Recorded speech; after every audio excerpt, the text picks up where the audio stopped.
Welcome, Virgo, to the month of May 2008. I'm Megan of North Star Astrology, and this is another general transits reading for those of you born with your sun, moon, and or rising signs in the earth sign of Virgo. Now,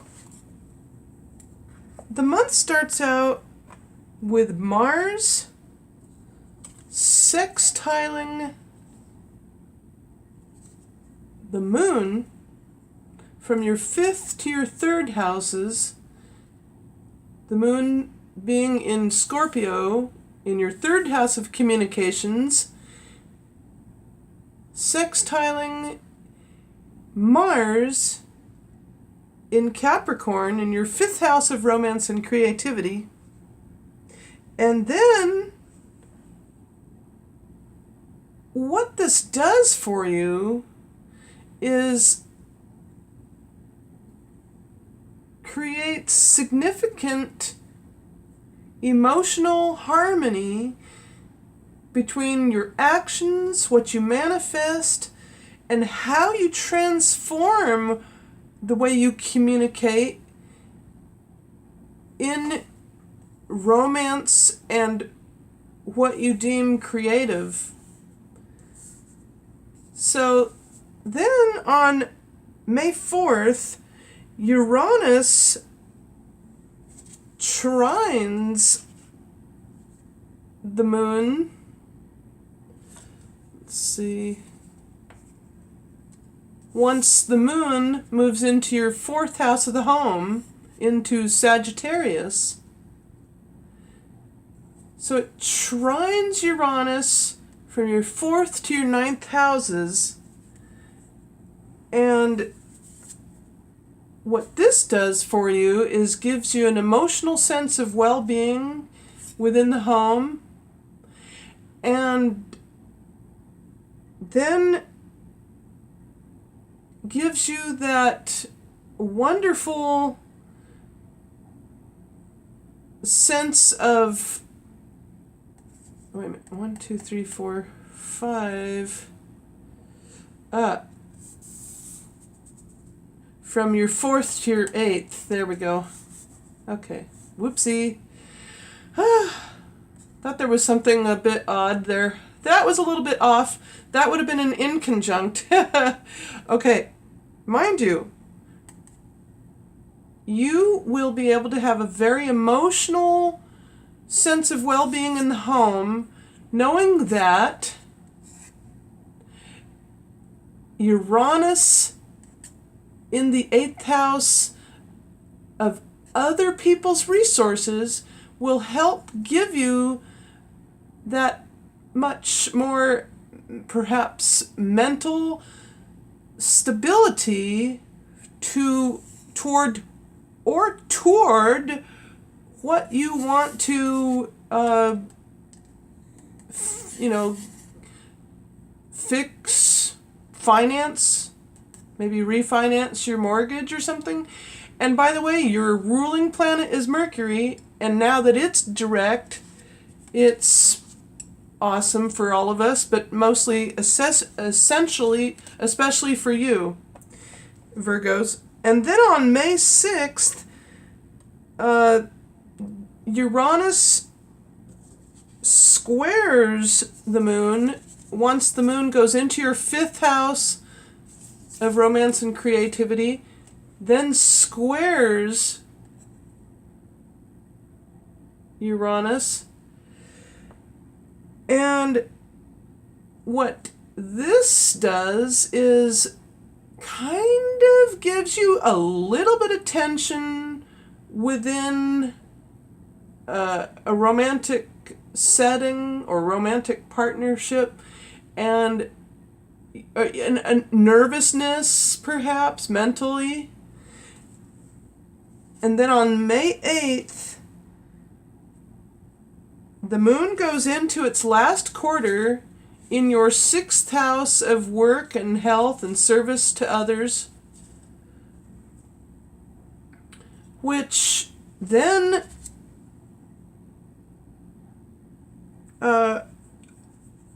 sextiles Uranus. So again, now we have another very pleasant energy, 2 signs away, air and fire, giving you perhaps more mental and sudden financial backing from others to your work or whatever you do for work. Then on May 11th, Mars, or excuse me,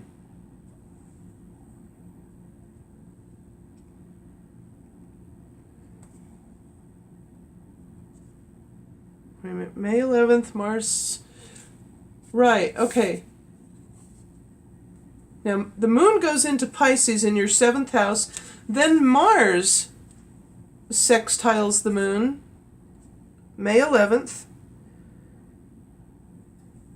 at the 12 o'clock hour and 41 minutes. And what this does is give you that emotional sense of satisfaction within your house of relations with business partners and or your significant other. Again, being able to assert yourself, manifest what you want without being too reticent or shy.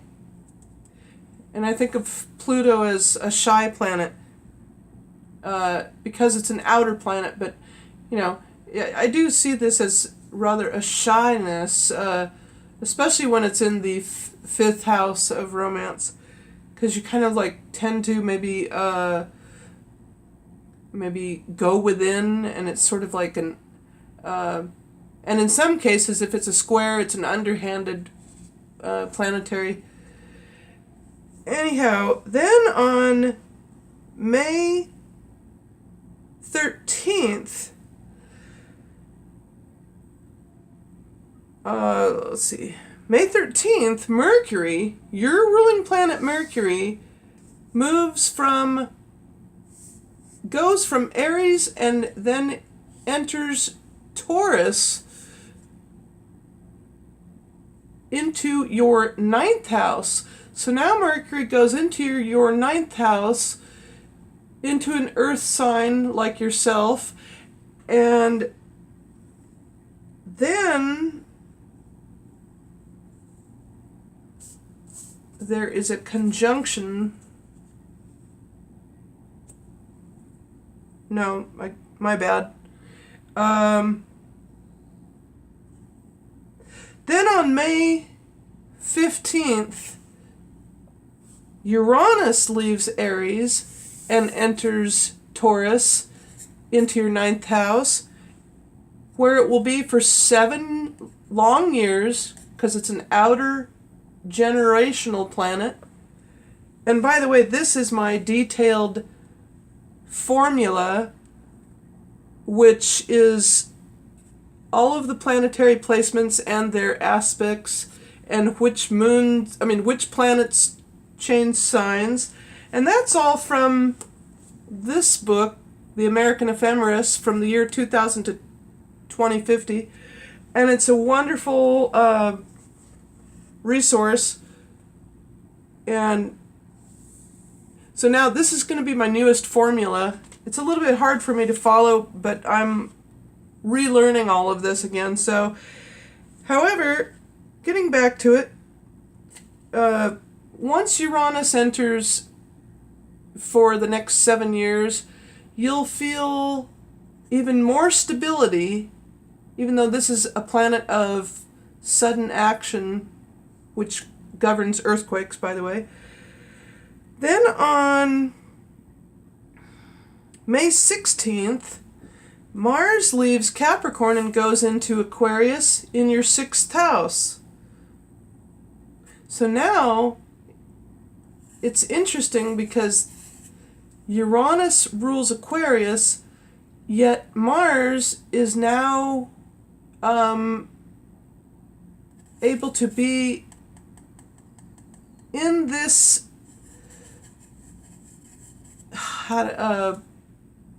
position. I'm not sure how to state that, but next, Mars trines the moon. Wait. No, that I already.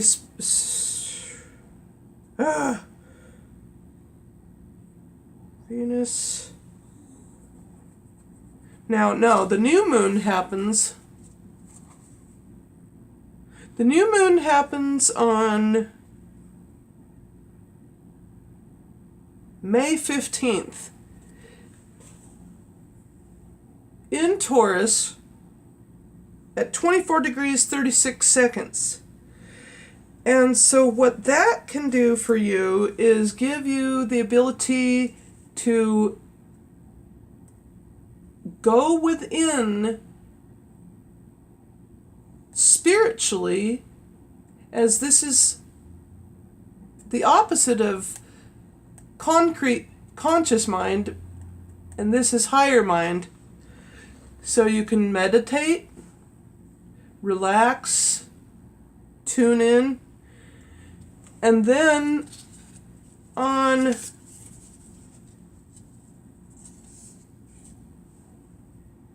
May 17th, the moon conjuncts Venus in Gemini. And this is another mental sign placement, also ruled by Mercury as yourself. And what this can do for you is give you a love of what you do and an emotional satisfaction, and others see you as doing a fantastic job in your career. And then on May 19th, Venus then leaves Gemini and goes into the sign of Cancer in your 11th house of friendships, goals, hopes, and wishes, and or group events. And then the sun sextiles the moon when it too goes into the 11th house of friendships. And so here you may be able to communicate with other foreign lands in a unique way and emotionally identify and be loving and harmonious in a possible trip. And then on May 21st, the sun leaves Taurus and enters Gemini into your 10th house of career and public standing. And then Jupiter, let's see, squares the moon once Jupiter enters your 12th house of the subconscious mind. Now it's, instead of the conscious mind, higher conscious mind, the subconscious mind. Jupiter squares the moon, which gives you the ability to come out of your reticence and be less shy. I know because I've got Virgo rising. Be less shy, come out of that reticence, and bring forth any kind of writing. If you're writing a book or something, this gives you the impetus to bring out communications in a favorable way. Then on May 23rd, on May 22nd, there's a first quarter moon in your sign, Virgo, in your first house of the self and body, at 1 degree 2 minutes.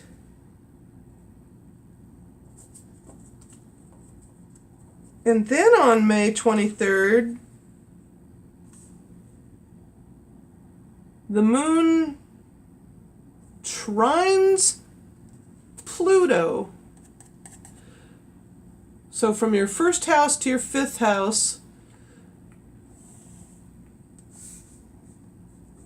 the moon harmoniously connects in this first quarter phase to the outer planet Pluto, and you can manifest your wish come true, perhaps, or you can start a creative way of perhaps nutritional plan of some sort. And as Virgo rules health and holistic matters, then on May 25th, the moon goes into your second house of money and what you value, and then squares Pluto. And so now there could be a little bit of tension in this area. Maybe you might have a tendency to overspend on your new romantic interest, but something to do with this can transform the way you feel about money.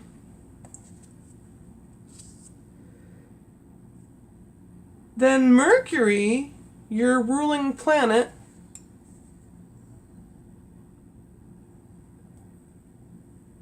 opposes, and this is the only opposition of this month, Mercury opposes the moon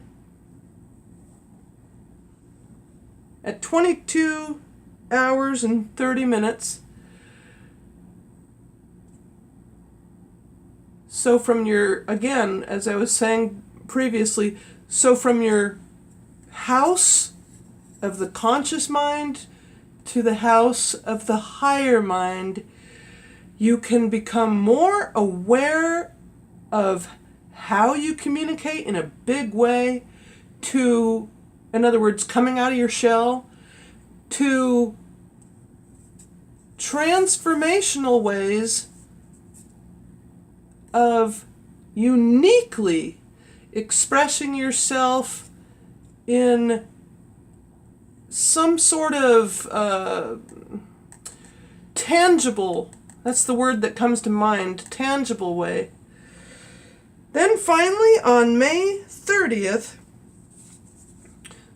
the full moon happens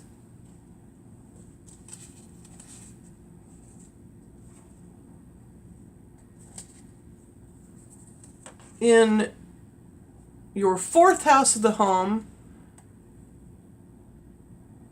to the sun in Gemini in your 10th house of career, and you are here. And since April showers bring May flowers, I put my antique beaded necklace that my oldest aunt made for me many years ago. 10 years old. I've still had it all these years. Meanwhile, I hope you enjoyed this reading and that you may give it a like and a thumbs up. Comment down below and or subscribe to my channel.